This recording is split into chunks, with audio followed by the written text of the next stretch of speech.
বৈষম্য বিরোধী শিক্ষার্থীদের নতুন ছাত্র সংগঠনের নাম বাংলাদেশ গণতান্ত্রিক ছাত্র সংসদ। বিকেলে ঢাকা বিশ্ববিদ্যালয়ের মধুর ক্যান্টিনের সামনে সংবাদ সম্মেলনে এই নাম ঘোষণা করা হয়।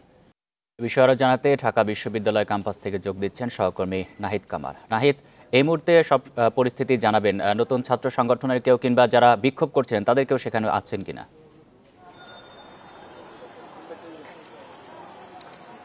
জি, নতুন দলের আত্মপ্রকাশকে কেন্দ্র করে কিন্তু আমরা দেখেছি দুই পক্ষের ধাওয়া পাল্টা ধাওয়া এবং এক প্রকার হাতাহাতির মধ্য দিয়ে নতুন দল তাদের আত্মপ্রকাশ করেছে। এবং এই মুহূর্তে মধুর ক্যান্টিনের চিত্র যদি একটু দেখানোর চেষ্টা করি, আমি ঠিক ঢাকা বিশ্ববিদ্যালয়ের মধুর ক্যান্টিনে আছি। এখানে অন্য সময়ের মতো স্বাভাবিক অবস্থা রয়েছে এবং যারা মূলত নতুন দল ঘোষণা করে যারা এখানে এসেছেন তারা বেশিরভাগই এখান থেকে চলে গিয়েছেন। মূলত প্রাইভেট বিশ্ববিদ্যালয়ের শিক্ষার্থীদের সাথেই এখানকার নতুন দল গঠনকারী যারা আছেন তাদের সাথে তাদের প্রতিবাদের মুখে পড়ে এবং এরপরে কিন্তু যেটি দেখা যায় যে এক পর্যায়ে ধাওয়া পাল্টা দেওয়ার ঘটনাও ঘটে। এরপরে এক প্রকার দুজন সমন্বয়ক আহত খবর আমরা পেয়েছি এবং তোপের মুখে পরবর্তীতে কিন্তু 8 সদস্য থেকে বেশ কয়েকজন সদস্য বাড়িয়ে 12 সদস্যের নতুন কমিটি ঘোষণা করার কথাও কিন্তু তারা বলছেন। আমি যদি আপনাকে একটু জানাই, মূলত হচ্ছে আজকে এই দল গঠনকে কেন্দ্র করে, নতুন যে দল, এই দল গঠনকে কেন্দ্র করে কিন্তু শিক্ষার্থীরা এবং ঢাকা বিশ্ববিদ্যালয়ের শিক্ষার্থী এবং প্রাইভেট বিশ্ববিদ্যালয়ের শিক্ষার্থীদের মুখোমুখি অবস্থান ছিল এবং এরপরেই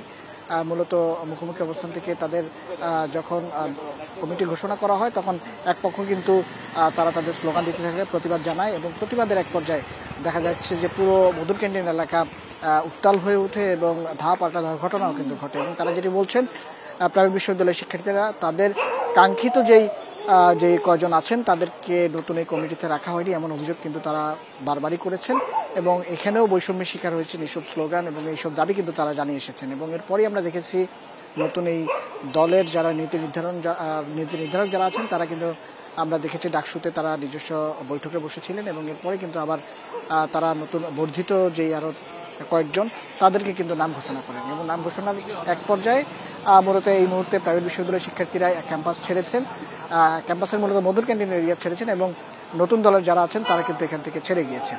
তো সবকিছু মিলে এখনকার পরিস্থিতি এখানকার শান্ত। শিক্ষার্থী এবং আন্দোলনকারী যারা আছেন তারা এই এরিয়া ছেড়ে গিয়েছেন। এই ছিল মধুর ক্যান্টিন এলাকা থেকে আমার কাছে সর্বশেষ।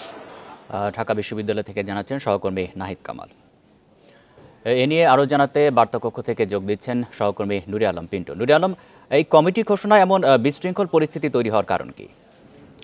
বৈষম্য বিরোধী ছাত্র আন্দোলনের একাংশের আজকে সংবাদ সম্মেলন করে এই নতুন দল ঘোষণার কথা ছিল বিকেল 3টায়।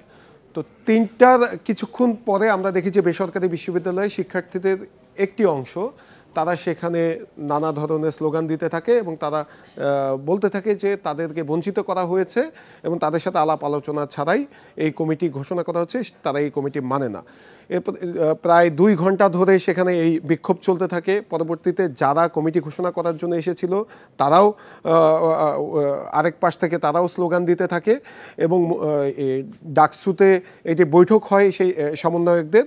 বৈঠক শেষে যখন বিকেল 5টার দিকে কমিটি ঘোষণা করার জন্য তাদের যে নির্ধারিত জায়গা ছিল সেখান থেকে সরে মধুর ক্যান্টিনের ভেতরে তারা সংবাদ সম্মেলন করতে যায়, সেই সময় দুই পক্ষের মধ্যে সংঘর্ষ বাধে এবং সংঘর্ষের চলাকালীন সময়ে কমিটি ঘোষণা করা হয়। 6 সদস্য বিশিষ্ট কেন্দ্রীয় কমিটি ঘোষণা করা হয় এবং ঢাকা বিশ্ববিদ্যালয়ে আহ্বায়ক কমিটি করা হয় এবং এখন এই কেন্দ্রীয় কমিটির বৈঠক চলছে। তারা আমাকে জানিয়েছে যে আজকের রাতের মধ্যে অথবা আগামীকালকের মধ্যে দ্রুততম সময়ের মধ্যে এই পূর্ণাঙ্গ কমিটি ঘোষণা করা হবে।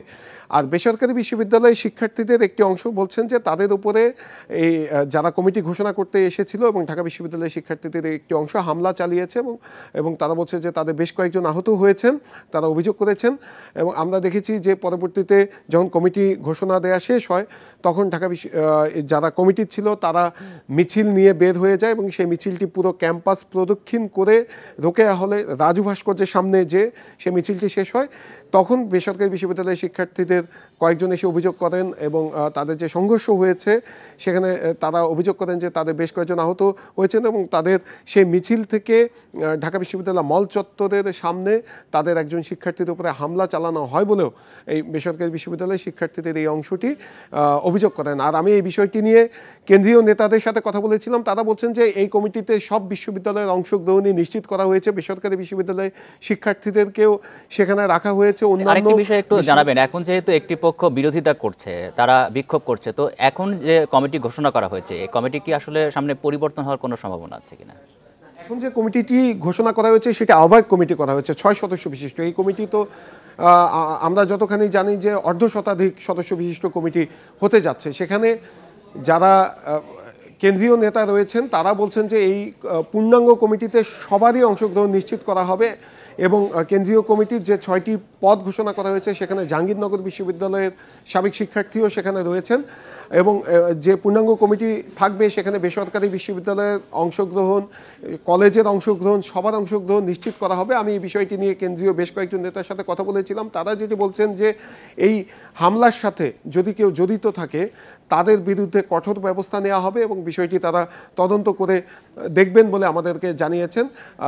এই বেশ কয়েকজন, কিছুক্ষণ আগেও আমি একজনের সাথে কথা বলেছিলাম, তারা বলছেন যে তারা এখন বৈঠকে আছেন, বৈঠক শেষ করে তারা পূর্ণাঙ্গ কমিটি ঘোষণা করবেন এবং আজকের এক ধরনের অস্থিতিশীল পরিবেশ, বিশৃঙ্খলা এবং হাতাহাতির মধ্য দিয়ে এই নতুন ছাত্র সংগঠন আত্মপ্রকাশ করলো এবং মধুর ক্যান্টিন এক অর্থে দুই পক্ষের হাতাহাতি সহ এবং ধাওয়া পাল্টা ধাওয়ায় বিশ্ববিদ্যালয়ের থমথমে পরিবেশ কিছুক্ষণের জন্য বিরাজ করেন এবং বিশ্ববিদ্যালয়ের সাধারণ শিক্ষার্থীরা যেটি বলছেন যে আপনারা সংগঠন করবেন ঠিক আছে, ক্যাম্পাস যাতে কোনোভাবে অস্থিতিশীল না হয়, ক্যাম্পাসকে যাতে কোনোভাবে অস্থিতিশীল করার চেষ্টা কেউ না করে। বার্তা কক্ষ থেকে জানাচ্ছেন সহকর্মী নুরে আলম পিন্টু।